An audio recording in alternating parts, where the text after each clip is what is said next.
How did you take the character of Carol, the complexities of her, because she's a very complex character, and how did you translate that onto screen?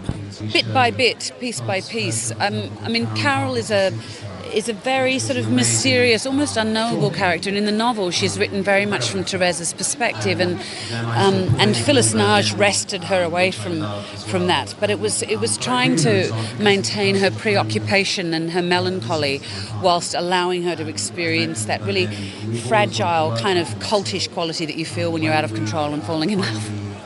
I think Patricia Highsmith is such a complex writer. It's so hard to take her writing and translate that onto screen.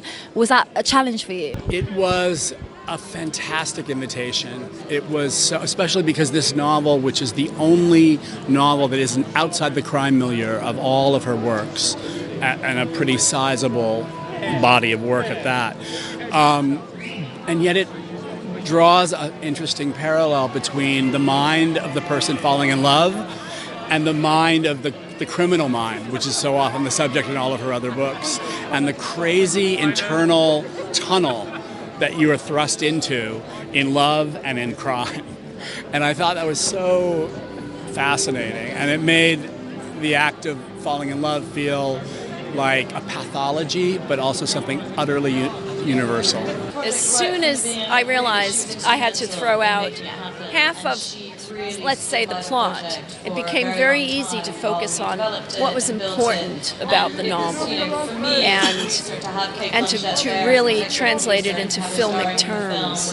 I always knew I didn't want this to be a talky piece of work, but because people didn't talk about, helpfully, didn't talk about things like this back then, so you're allowed to experiment with more interesting writing than I would had I been writing for a big studio or something like that. And you shot on Super 16mm.